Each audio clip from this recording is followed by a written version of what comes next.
Today, we are going to talk about how to be happier, which maybe sounds like a rather ambitious topic. That if you just watch this or listen to this podcast for 45 minutes, an hour, or something, that you will be happier. But that is the promise I can make to you, because we're going to get very practical in understanding the causes and conditions, sort of the ingredients that lead to happiness. Because it's kind of that simple. And we'll talk about that in a second. So, welcome back to the Science of Happier Work. We give practical tools to be at your best in your work and in your life. And as we said, today we're going to talk about kind of the sources of happiness, and we'll just get right into it. So you got to understand something. If you want to be happier, don't focus on happiness. That's right. If you want to be happier, don't focus on happiness. Focus instead on the things that lead to happiness. So this is something that one of my favorite researchers, in terms of the kind of quality of work and her approach to thinking about happiness, is Dr. Lana Catalino. And she has this concept called prioritizing positivity, which is just like it sounds. People who prioritize positivity tend to be happier, whereas people who just focus on happiness tend to actually have a little bit more stress and anxiety, because they're like, it's almost like you're stressed about being stressed, or you're unhappy about how happy you are. I mean, so think about it like this. You just focus all the time on happiness. You're like, happiness is so important to me. I want to be happier. Okay, that is probably a great start. And it's good that you're not mistaking your life for something else of, oh, I want to make a ton of money and be super rich or achieve more. But you say, I want to be happier. Well, if you just focus consistently on happiness, the odds are it's not going to do much for your happiness. But if you are to focus on investing more and engaging more in the things that bring you happiness, then you're going to be happier.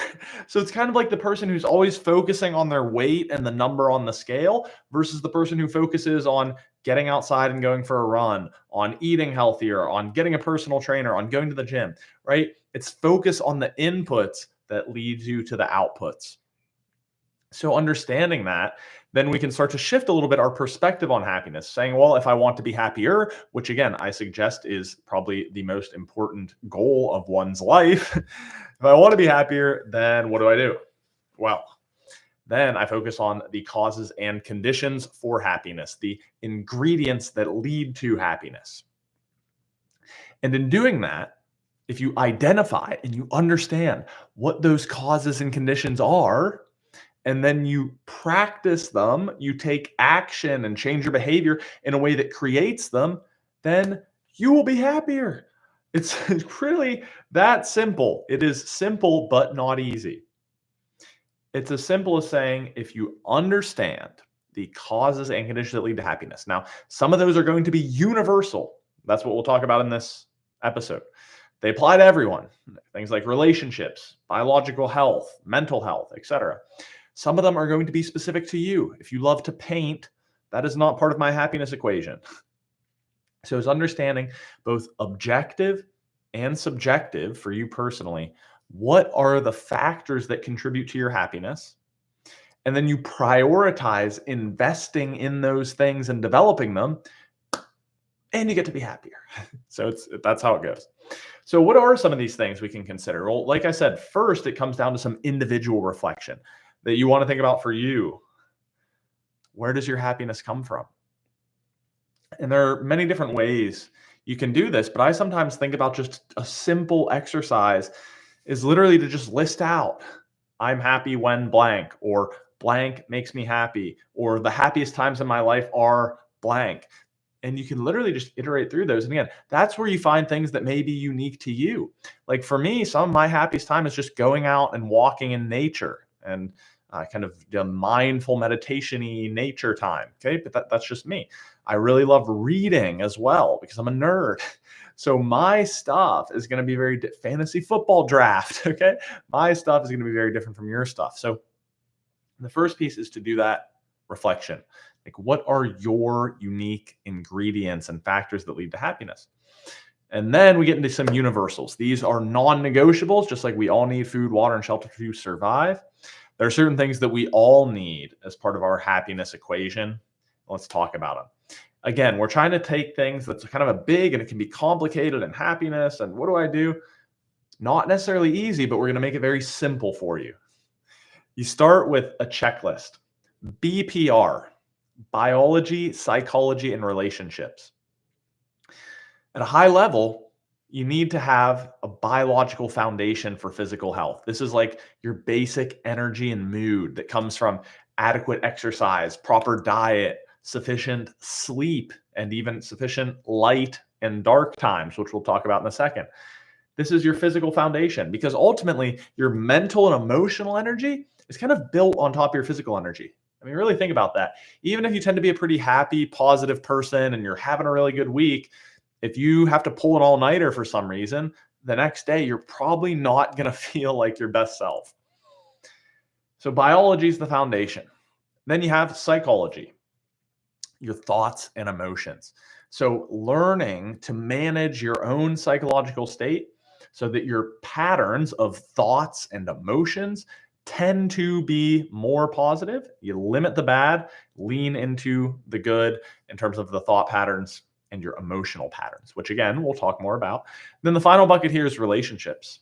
Okay. There's a TED Talk, which I encourage you to check out, by Dr. Robert Waldinger at Harvard University, that looked at one of the longest running psychological studies of its kind. And this is what it found.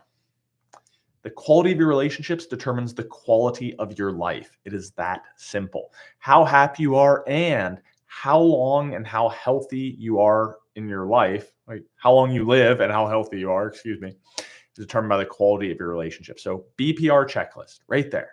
Now, what I mean, I said earlier, remember that if you identify those causes and conditions and then you prioritize them, you study what they are and where they come from and how to get them, and then you practice, you take action and change your behavior in alignment with them, you'll be happier. So think of BPR as your checklist that every day and every week, you should be learning about each of these areas and investing in it in terms of your time and attention. It could literally be this simple. 20 minutes every morning. And you tell me, Jackson, I don't have 20 minutes. Listen, if you don't have 20 minutes for your happiness, you don't have a life. So 20 minutes first thing in the morning, imagine you do something like this. So you have paid attention to have a really good sleep in a dark, quiet, cool room, and you've slept enough. So you get up feeling good and you go for a 5-10 minute walk outside. Now, while you're doing that, okay, that's important because that's going to help to get some blood flowing, and getting sunlight in your eyes first thing in the morning helps to regulate your circadian rhythms, which are associated with alertness and sleepiness at nighttime, so you don't have trouble falling asleep. So you're getting sunlight in your eyes, you're moving your body, getting your blood flowing, and as you go, you're doing some breathing exercises. So you do cyclical sighing, which is this pattern of breathing. I'll show you.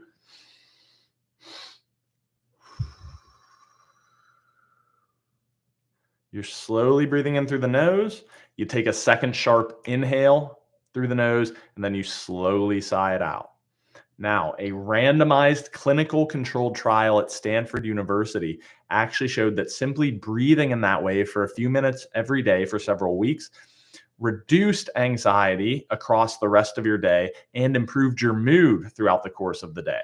Okay, so we're 10 minutes into your day here, and you have just regulated your circadian rhythm by getting sunlight in your eyes. You've started moving your body. You have done a 5-minute protocol that will help you to be in a better mood with lower stress throughout the day. Okay, so that's the first 10 minutes of your day. Now, you come inside. You have a healthy breakfast of some eggs, a protein shake, some vegetables, a piece of fruit. Sorry kids, no Lucky Charms, no tricks, none of that BS. That's literally just sugar and modified food starch given to our children to addict them to highly processed foods. Okay, set that rant aside, but it's true. These things are not very healthy. So you're starting your day with a high protein, high fat, whole food meal. Okay, now we're at about 15 minutes. And so you're going to go for 2 minutes, and you're going to go over to your wife, your husband, your kids, your partner, your roommate, your dog, if you live alone, someone. If you're not with anyone, you send someone a text and just pick someone out and say, hey, I'm thankful for you because, and then think of something and share something actually meaningful. Maybe because you're such a great partner, because we had that amazing date the other day, because I haven't talked to you in a while and we have this great memory together, whatever. Feel into that gratitude and then pass it along to someone. Give that a little bit. It's contagious. Okay. So you're kind of hitting them with a happiness sneak attack and sending them a little gratitude. Now, that was 17 minutes out of your day. We didn't even get to 20 minutes. 17 minutes out of the day, you've regulated your sleep and wakefulness, gotten your blood moving, eaten a healthy, high protein meal so you're not going to be snacking and crashing all day, engaged in a breathing practice that will bolster your mood and reduce anxiety, and you've created a meaningful interaction in a relationship that's important to you. That was 17 minutes. If you do that every day, listen to me, if you do that every day, what would that do for the quality of your life? What would it do? I mean, it would be incredibly transformational. And so that's what we're talking about here when I talk about a BPR checklist. You with me? So let's get a little bit deeper into each of these buckets, and then we'll send you on your way. Biology.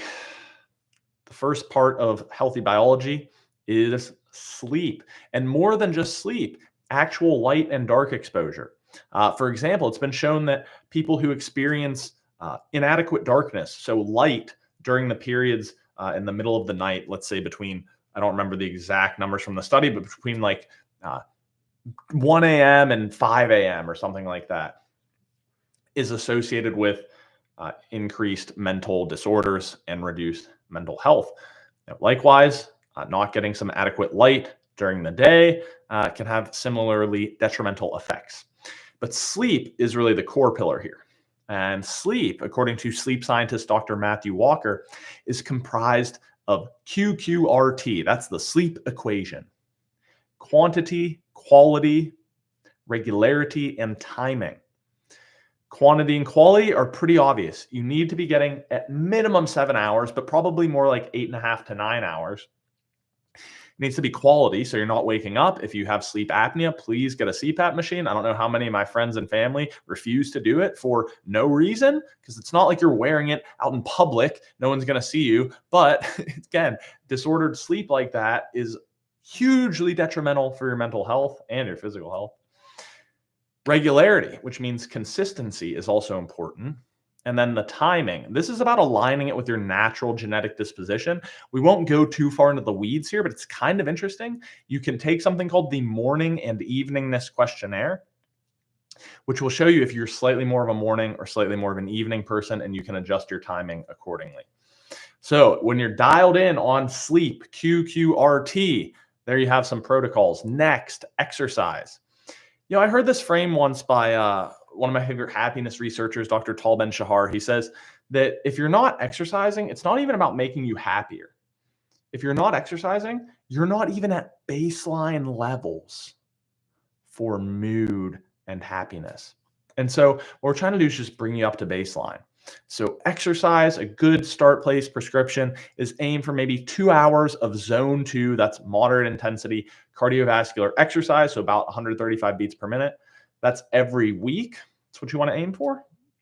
And a good barometer for that is it's a level of cardio where you can still have a conversation, but you're not like totally gasping for air. Then once in a while, maybe once a week or once every 2 weeks, you're doing a high intensity training for your VO2 max. So that would be something like 4 minutes, 4 rounds of 4-minute all-out sprints. And then you're going to want each week maybe a couple resistance training sessions. Now, there's a million different people who will tell you a million different things, but the bottom line is just get regular exercise. Okay, what I just gave you is what I think is a good kind of minimum prescription, which is maybe sounding like a lot for some of you, which is fine, but just start where you are and start with what you can do. Finally, nutrition. Similarly, I won't go super into the weeds here because there's a million things I could tell you. But what I will say is that pretty much all studies point towards whole foods, high in fiber, that are minimally processed, being better for your gut health, which affects your nervous system and your mental health. Of course, being more effective, better for your physical health, and even in some cases, mood. Dr. Felice Jacka, if you're into this, her last name is Jacka, has published on this, as well as last name Veenhoven, which I believe is Veeno, no, Veeno. Hovan, I think. You search around and you can find some of their studies that link things like eating more vegetables and fruits to improvements in mood and mental health. But the bottom line is we all kind of know this, right? You get up in the morning and you go to IHOP and you have the extra large stack of pancakes that's like taller than your head and maybe some bacon and a sugary Starbucks drink. How do you feel about 11 a.m.? Well, you're ready to go back to bed, even though you've already been up for 3 hours. So nutrition, exercise, sleep, those are your biological pillars. If you get those right, you have the foundation to experience these other improvements in your kind of psychology, your emotions, your thoughts, right? You're just going to be feeling better and have better energy. So that takes us to the next one, psychology. This is about how do you manage your thoughts and emotions? And a lot of this has to do with emotional intelligence, EQ or EI. And what that is the ability to recognize your own emotions and manage them, and then recognize and manage the emotions of others. But a simple place to start is really the foundation for that is self-awareness. Being aware of your own thoughts and emotions and being able to remain somewhat in the present moment. We may think of this as self-observation without judgment. And the reason this is so important is because you have to have an awareness first, meta-awareness, which is awareness of your awareness. It's that ability to step back and actually see where your attention's going, to step back and identify your thoughts, step back and label your emotions, rather than being so caught up in them that you're just kind of identifying with them and you don't even know, right? You can imagine when you're really stressed out or really nervous or something happens and you're super upset, you don't even realize you're thinking in a certain pattern or experiencing a certain emotion. You're in it. Okay. So this is not necessarily stopping the flow of thoughts and emotions, just stepping back from it and witnessing it. Awareness is that foundation. And there are studies that suggest that this is also a key piece of happiness. A study from Dan Gilbert and I think Michael Norton was the other one, but don't quote me on that. But I can include a reference down below. You can find the study, though, by searching "A wandering mind is an unhappy mind." They found that about 47% of the time we are mind wandering, which means that 47% of your life, you're not actually living it. Think about that. You're not living your life, you're living your mind because your mind is wandering into the future, to the past. You're time traveling or you're traveling to somewhere else. So this mindfulness or awareness is learning to be where your feet are so that you can actually experience your own life instead of missing out on half of it. And now what they found in the study that's so powerful is they found that regardless of what you were doing, whether it was a pleasant, neutral, or unpleasant task, and regardless of where your mind wandered off to, you were happier when you were in the present moment. So even if you're doing an unpleasant task, like doing the dishes, and your mind's wandering to some fantasy, oh, I just won the lottery, how cool is this? You are still going to be less happy than if you were just present and fully engaged in the activity that you're doing.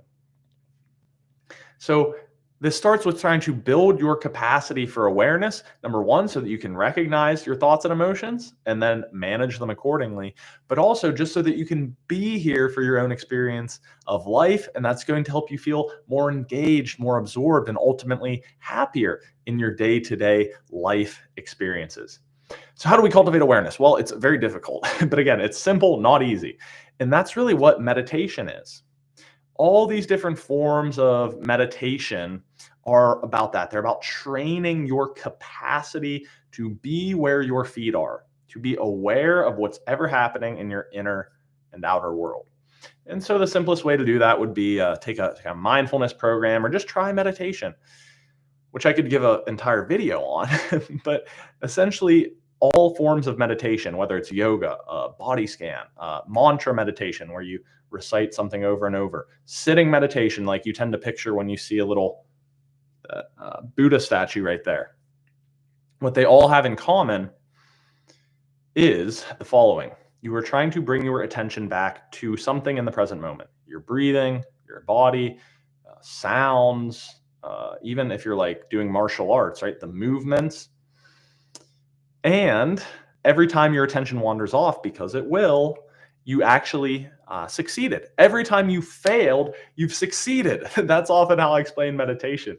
And what I mean by that is that whenever you think you failed because your mind has wandered off and you've lost track of where you are and you're daydreaming about what you're going to have for lunch, that means that you've just regulated your awareness. You've identified the awareness has gone somewhere else. And so you put it back to that object of the present moment.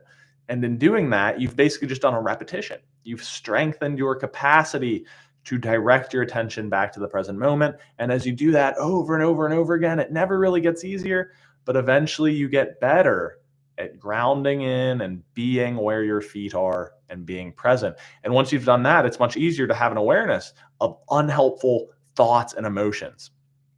So when those negative thought and emotional patterns arise, you can label them. In fact, that's what cognitive behavioral therapy is all about.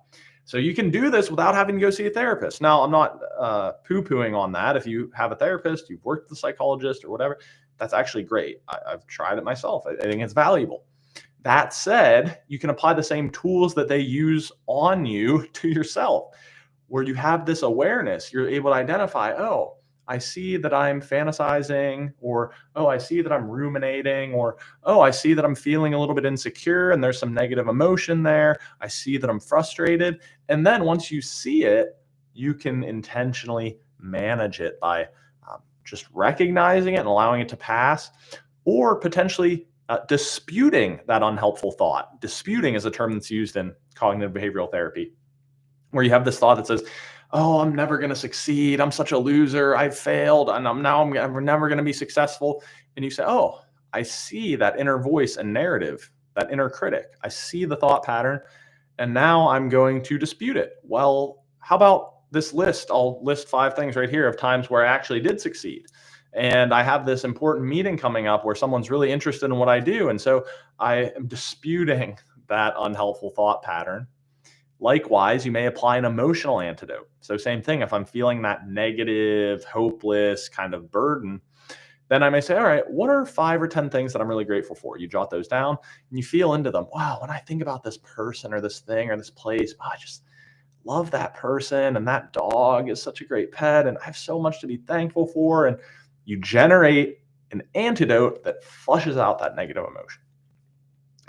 So we covered a lot right there, but that's kind of an introduction, I would say, to like self-psychology, where it's the foundation is cultivating this awareness through mindfulness and training practices, but the ability to recognize in your inner world your thoughts and emotions, and then you can start to dispute unhelpful thoughts and regulate or apply antidotes to unhelpful emotions.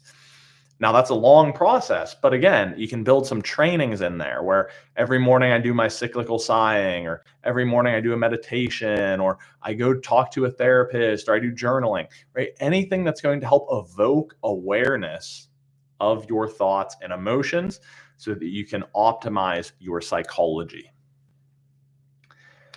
Finally, relationships. This is the most important one. So maybe I should put it first, but I found that RBP doesn't sound as good as the BPR checklist. So save the best for last. The quality of your relationships determines the quality of your life. I shared that at the beginning. Now, how can you develop some practices here? What goes into good relationships? Well, there's many different approaches to them. And I actually think that this book, How to Win Friends and Influence People, which has been mislabeled as like a salesy manipulation influence book, that's really a great foundation by Dale Carnegie. He's going to tell you how to show up and be more effective in your relationships. For instance, one of the rules is the only way to win an argument is to avoid them. I didn't learn that until I was about 20, and it would have saved me a lot of suffering in my relationships to have learned it when I was 15. So that's one place to start. But I'll give you some practices here. And there's a model by a researcher named Dr. Shasta Nelson, and she is a friendship expert. So if you thought I was out there as a happiness expert, she's a friendship expert, but super cool work. She says that quality friendships, and I think romantic relationships in a lot of ways are similar. You can tell me if you think it resonates. They're a function of consistency, vulnerability, and positivity. So consistency is you consistently spending time with that person, or investing in that relationship. So when we think about bringing this into your life, how often are you actually spending time for the people who matter most to you? Vulnerability. Well, that's just basically getting to know them, right? And it's being willing to open and connect emotionally on a deeper level. This is especially important for us guys, right? Because sometimes we're just hanging out, it's like, oh, how about this weather lately? How about those Pittsburgh Pirates? Oh, what do you think of the football season this year? And that's all fine. You don't want to be like, dumping on people all the time, like, hey guys, let's talk about our feelings. That usually doesn't go over well, I've found. But you can still have moments where you open up and maybe ask a deeper question or ask someone like, how are you doing really? And get to know them again, build that kind of intimacy and trust. And then finally, positivity, which means in those interactions, you're managing conflict well when it inevitably does come up. Okay. Important rule to keep in mind here is you should rather be, or excuse me, it's better to be happy than to be right. Okay. Sometimes it's better off to just be wrong and be happy. But again, consistently generating positive interactions there for the most part. And when the negative stuff does come up, you are managing it. So if you focus on actually just spending the time and doing the stuff and uh, investing in those relationships where you're connecting on a somewhat intimate level and role modeling a little bit of vulnerability to connect more deeply and intentionally. And then those are fun. You're having fun and you're enjoying the interactions, obviously. And even if you get in an argument, it's not a big blow up. If you do those things in all your relationships consistently, you will be happier. So there you have it. Now, how do you operationalize this? Well, what I would consider or suggest you do is think back to what I just talked about, biology. What do you need to learn about there? Maybe what are you struggling with? Could you improve anything with sleep, with exercise, with nutrition? You probably could. Even I could. With your psychology, what are some of your challenges there? Is there a trauma you should work through with a therapist? Is it you're just stressed and busy all the time and you need to learn some relaxation techniques? Is it that your mind's always wandering and so you need to practice meditation? Do you have an inner voice that's really critical and so maybe you need to dispute that or journal about it? Whatever that is, you need to have some time on your schedule consistently to train your body, your biology, and train your mind, your psychology. Okay. Those should be daily workouts. I know for me, every single day I have non negotiables. I have my weekly gym schedule, which involves me getting exercise just about every day, consistently eating healthy. I really prioritize being in bed for 8.5 to 9 hours. And then I have my morning mental training block, which is about 30 to 45 minutes, where I do meditation. I reflect on what I'm thankful for. I generate love and kindness and playfulness with kind of an emotional, generative, visualization-y type practice. And then I get on with my day. Finally, relationships, of course, could be weekly date nights, daily check-in, anything that's going to help you spend more time investing in the people that matter most to you, because that one, like I said, even though it's last in my checklist, is number one for happiness. So if you were to watch this or listen to this and leave here and simply to schedule a daily mind training and body training block and some commitments and parameters into your calendar around how much time you want to spend with people to invest in the relationships in your life, then I guarantee, no matter where you're at right now, whether you're way, way down here, you're the happiest man alive. That's my title, actually. So I'm kidding. But even if you're the happiest man alive or the happiest woman alive, or you're down in the dumps, or you're just kind of a normal guy or gal, if you intentionally check off this BPR checklist every day and every week, no matter where you're at, you will be happier. You just study, so you learn about the drivers, learn more about biology, learn more about your psychology, learn more about your relationships, and importantly, how that shows up in your personal context. And then you make that stuff real. Happiness is that simple. Again, simple, but not easy. So focus on the ingredients, not on the end result of happiness. So I hope you've enjoyed listening or watching this episode. As always, this was a more personal leaning one. Of course, all the same stuff applies if you want to be happier at work, though, right? So, I mean, obviously, you're taking your body to work, right? So we can agree on that. It's not like your body exists outside of work and the life side of work-life balance, right? You are living in your body while you work. So the biology is equally important. The psychology, right? How do you feel about your work? How are you feeling in terms of the engagement there? Is it interesting? Are there parts that you could do more of that you enjoy, or parts that you struggle with or find frustrating that you could do less of, right? So the psychology of work, and then your relationships at work. So it's all the same model there. We just didn't talk as much about happiness at work specifically. So there you have it. Some practical tools for your happiness, a little more personal, but like I said, with, of course, applications for work. And that's always what we talk about on this show. We'll give you some practical tools, some scientific research and insights. I didn't really cite all of the studies in this one. I think I grounded several of them in some research, but everything I just shared with you is grounded in evidence-based practices, right? I'm not telling you to, I don't know, go out and manifest infinite bliss. If you're capable of that, I would encourage, and I'd love you to show me how to do it. Okay. I'm not saying to take the Jackie Kirchis supplement line or anything, right? Everything I've shared here is grounded in solid research and practice. So thank you for watching or listening. This has been the Science of Happier Work. My name is Jackson Kirchis. If you want to talk through any of this, whether you're coaching or just an informal conversation, or talk about having us come speak or build programming for the people in your organization, just like we do for the Army National Guard and some other private sector clients, please reach out down below or our website, Happiness Means Business. Okay, take care. Wishing you happiness and success.